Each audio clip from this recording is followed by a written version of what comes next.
Okay, this is Chapter 4, Faculty Maintenance and Worker Safety. My name is Facility Maintenance, and my name is Priscilla Holmes, and I'm going to be doing the introduction and the first part of the chapter, cleaning and sanitation. So why is faculty sanitation and worker safety important? Facility. It is essential for a successful operation, and also workers and customers need to be kept safe. If they're not kept safe, then you can have, potential lawsuits. And you always want business to keep coming back as well.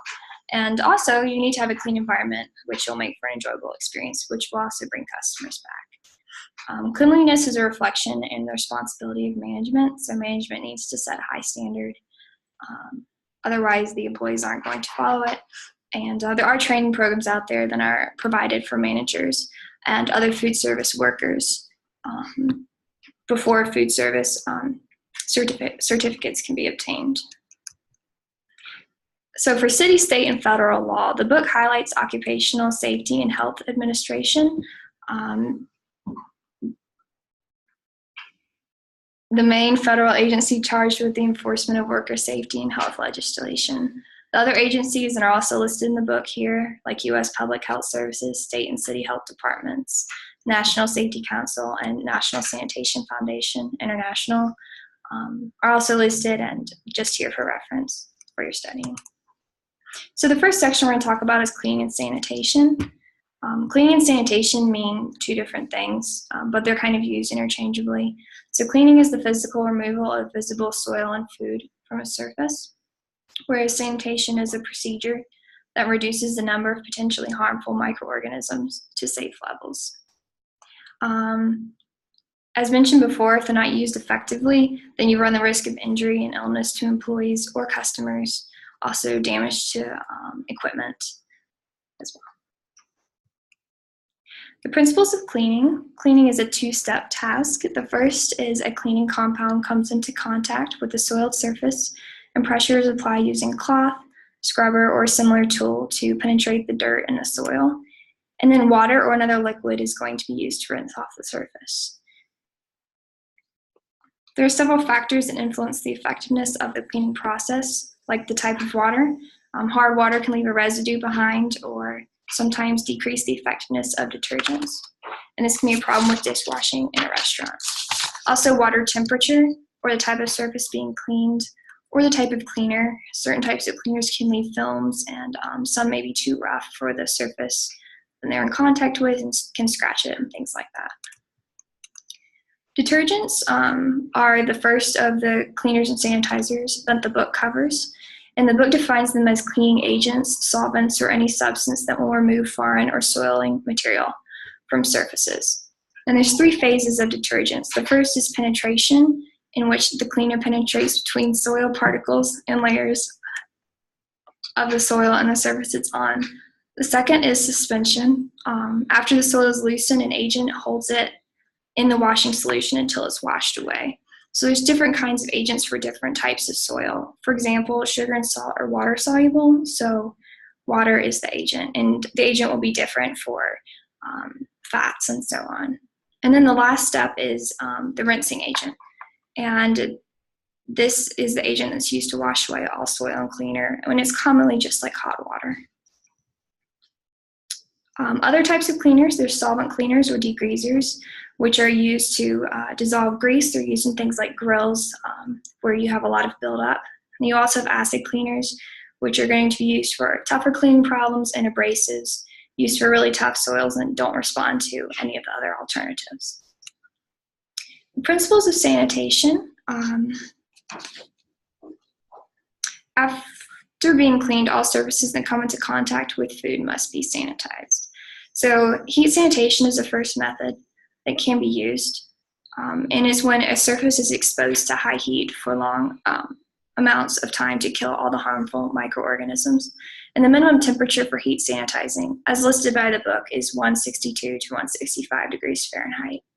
The other and more commonly used is chemical sanitizing, which can be achieved in one of two ways. You can either immerse the object in a sanitizer solution for a specified amount of time, usually around a minute, or you can rinse, spray, or wipe down an object with the sanitizer solution. And sanitizers have to be tested frequently to ensure that they are strong enough and still effective enough to properly sanitize the surface. And lastly, for the first section is methods of cleaning equipment. So there's 3 different types of methods, and they're important to know because they're considered and weighed heavily when equipment is being purchased. The first one is clean in place equipment, which there's little to no disassembly, but they're cleaned by circulation of chemical compounds through a piping system. The second is clean out of place equipment, which is partial disassembly. Some parts can be removed and washed by hand or run through a dish machine. And then the third and final is manual cleaning, which is complete disassembly. So down here at the bottom, we have 2 pictures. One is of manual cleaning here on the right, and on the left is a dish machine, which leads us into our next section of dishwashing. Hello, my name is Radman, and I did dishwashing. So there are 2 main components of dishwashing. Like Priscilla said, there's cleaning and sanitizing. Cleaning being freeing the dishes of the visible debris by scraping or water flow, and sanitizing, which is minimizing the microbiological hazards through bacterial treatment.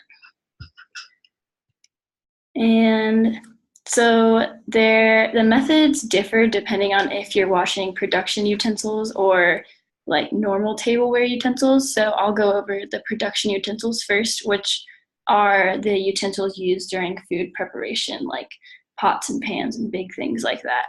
And this is normally a manual operation due to its expenses, and it's normally done in a 3-compartment sink like the one shown here. So the general steps of dishwashing in a 3-compartment sink. First, the food debris is loosened from the utensils by either being scraped and then soaked in the hot water in the first compartment, and then that sink is drained and refilled with hot water and a washing detergent. And that step doesn't need to be done if you have a 4-compartment sink, because then you can just do it in the next compartment. And then after that, the dishes are rinsed in the next compartment and then sanitized in the 3rd compartment, either by being immersed in a chlorine bath for at least 1 minute or a soft hot water bath for at least 1 minute. And the hot water would need to be at least 170 degrees Fahrenheit. And then the utensils are air dried before being put away. And as for washing dishes, the utensils used for eating and drinking, it can be done either by hand or mechanically, but the book walked us through how to do it mechanically. And first, you pre-wash the dishes, which is water scraping them to minimize the visible food on them that gets into the wash water. And there's 3 different ways this can be done: through a forced water stream and food waste collection unit before racking, a hose and nozzle spray after racking, or the dirty dishes can be jet sprayed in the pre-wash cabinet. And if that is the method that's chosen, the water needs to be 110 to 140 degrees Fahrenheit, because that's when fat liquefies and proteins stop coagulating. And the book made it seem like this method was generally and cost effectively the most effective type of pre-washing.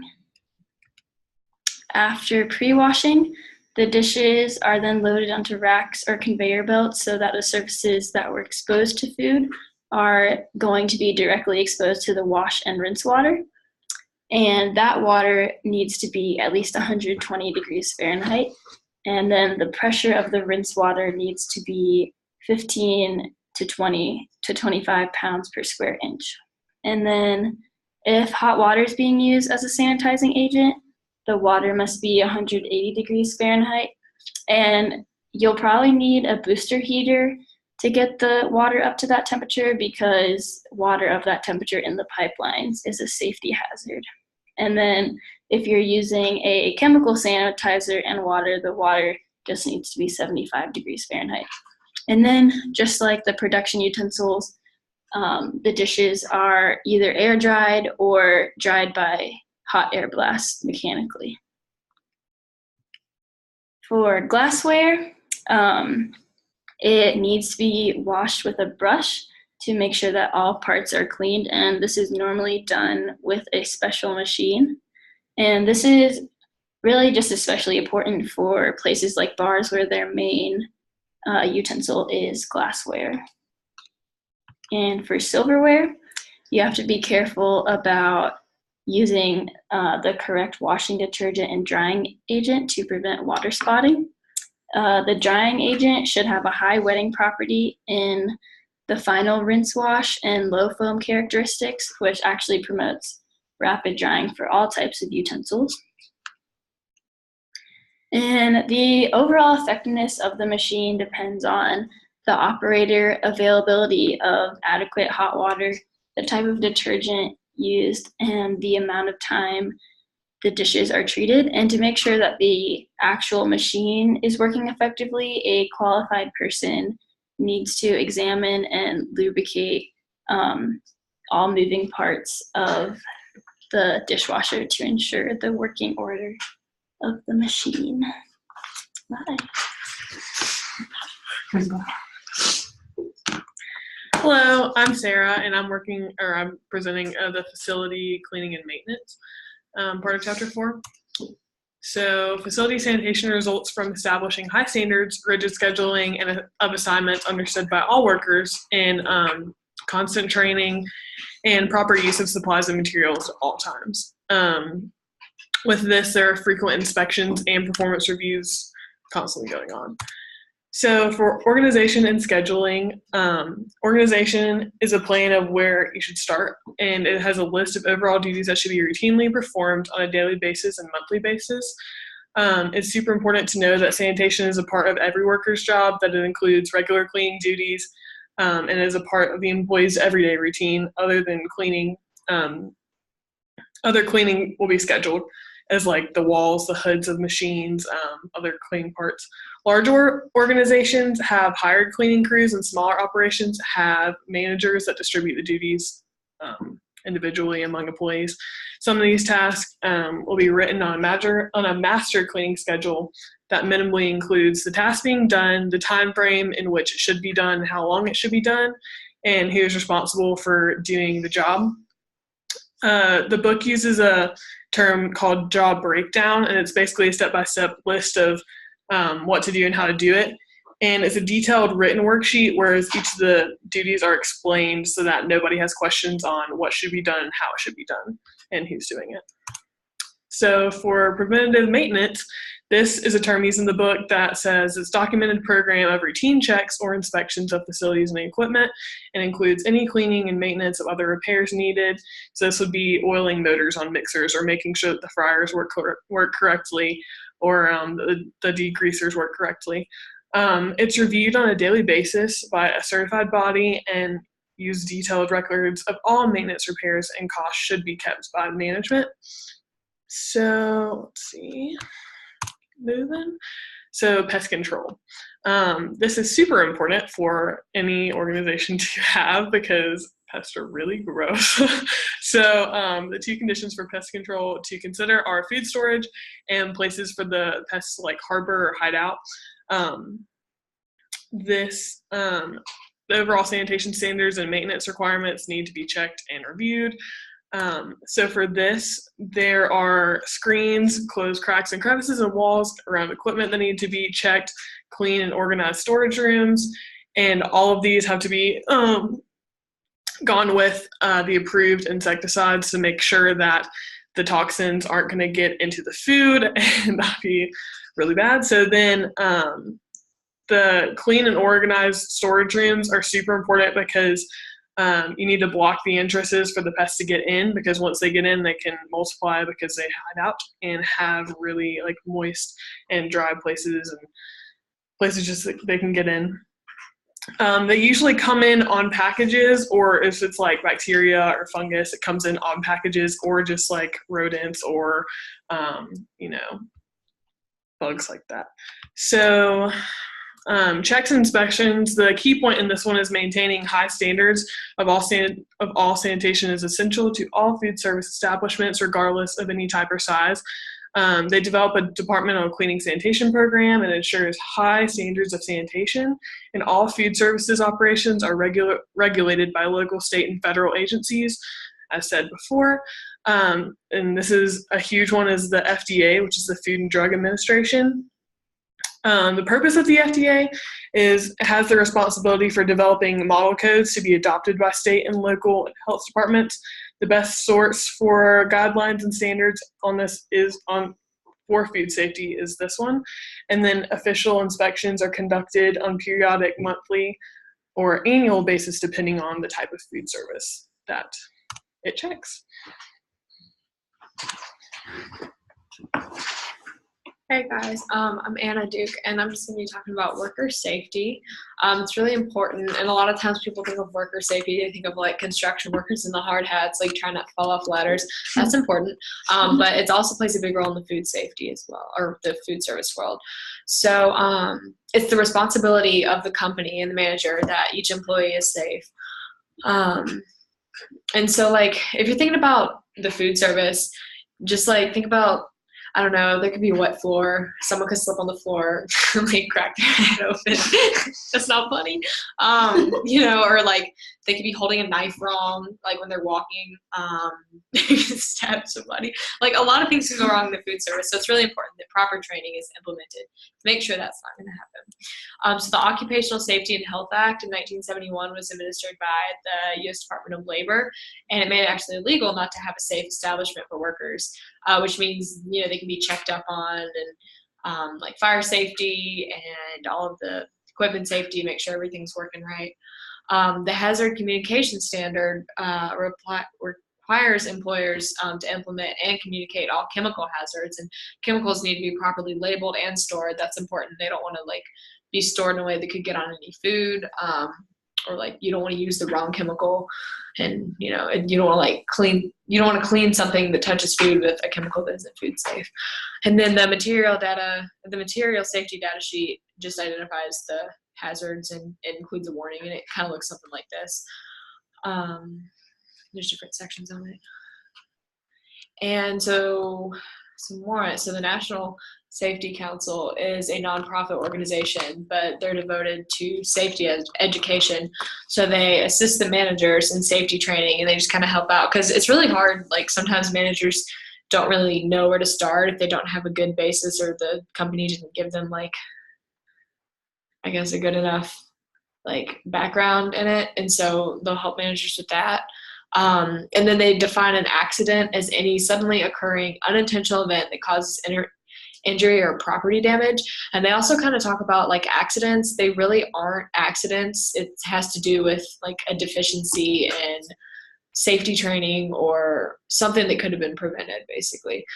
And it's really important because if an employee gets injured at work, then like, and you know, has to like, employee falls and like breaks his leg on some wet floor, it's not good, and the employee can no longer work, and so there's no more productivity coming from that employee, and so it's a little tight. But then if workers' comp is filed, then the employer is responsible for the medical bills and the insurance, and so some people might sue. It's not good, so keep employees safe. So there's a severity rate and a frequency rate. The severity rate is the number of working days lost because of accidents. So, you know, somebody falls, breaks their leg, and they're out, and they like, you know, work in a restaurant, they might be out for a month. And so it's pretty severe. Or, you know, if they get a glass cut on their hand, they might be out for 2 days. So it's not considered as severe. But the frequency rate is the number of lost time accidents during a period of time. So if you have like 6 employees like breaking their leg at the restaurant, that's pretty bad frequency rate. And unfortunately, the frequency rate at food service, the rate of accidents is twice as high as the regular industry average, which sounds a little interesting because you would think it would be people who are, you know, doing construction or getting up on cranes and stuff. But there's a lot that can go wrong with food service. So there's 3 E's. There's engineering, education, and enforcement. So engineering is like the structure. We want to make sure that the building is safe, the features are safe, and the equipment is checked. It needs to be inspected for deficiencies, obviously. And that's part of my maintenance program. And then education, establishing the state safety rules of employee orientation, and then continue to reinstate them. Like, I used to work at Starbucks, and like the first week I just had to do a bunch of training on the computer and learn about every single safety thing that could go wrong. And it seemed like really straightforward and kind of like a no-brainer, but it's something that all employees have to do, no matter where they work, or if they should do. And then enforcing it is just keeping an eye out. It's the manager's responsibility to watch the employees and make sure everybody's staying safe so that nobody gets hurt. And just some general, no horseplay. Don't be like fighting people at work. Don't overlift. A lot of injuries come from like trying to lift things wrong, like pulling back muscles. It's really important to report all the injuries to the supervisor too. Even if you don't think it's that severe, it could get severe. And so you just want to make sure you have that on document. Like, couple months ago, I accidentally poked my eye at work, and I thought it was cool, but I just reported to the manager anyway, just to make sure in case anything were to happen. Nothing happened. Make sure you wear safe clothing, especially like for cooks. You don't want to wear something that's super skin tight, in case like you get caught on fire. I'm sorry, it's not funny. And then don't overload like trays. Like people at restaurants may like want to bust a table quickly, and they like pile a bunch of stuff up on the tray falls. It's not good, and then glass can break and people can step on glass. And then just some, again, common injuries in food service, like improper lifting, like boxes and stuff, cuts and burns, grease, all those things. And then customer safety is also really important, especially when you're talking about restaurants. There needs to be a safe parking area. Obviously, food needs to be assured that it's safe, cooked proper temperatures, dishwashed properly, cleaned, all of that. And the dining room needs to be clean and have clear walk spaces. So, when there's stuff sticking out, somebody could trip over something, that wouldn't be good. And then the servers need to be trained not to spill hot food or drinks on customers, because managers are liable for any of the accidents. So if something goes wrong, then it is the manager on duty and the company's responsibility to take care of that. So I'm just going to review some of the key concepts here. So cleaning and sanitation are distinct but related procedures. So it seems like they're kind of the same, but they do have their differences. Food service managers invest in a formularity of cleaners and sanitizer that best meets the needs of the operation. Food contact surfaces can be sanitized using either the heat or the chemical method, whichever one that they prefer. The type and use are indicators of how and when a piece of equipment should be cleaned, and those need to be followed regularly, especially for those random checkups from the health department. Machine and manual methods of dishwashing are used to clean and sanitize. Production, carefully designed program of facility cleaning and maintenance protects food and workers. Preventative maintenance extends the life cycle of equipment. So I talked about how important it is to have the equipment safe and checked up. So just, checking up on it every now and then and making sure nothing's breaking and that it's being taken care of can prevent, new equipment from needing to be bought. Pest control is a component of cleaning and sanitation. It's really important. And then cleaning and sanitation inspections are typically conducted by local regulatory authorities. And the health of employees is protected through worker safety programs. They're implemented and should be implemented in every company. And the last thing is the discussion questions. So from your experience working within the food industry, or any industry, how have you seen these principles applied? Or have you seen the food industry anywhere fall short, and where? So if you guys really talk about that, that'd be cool. Other than that, if you have any questions, let us know. Thank you.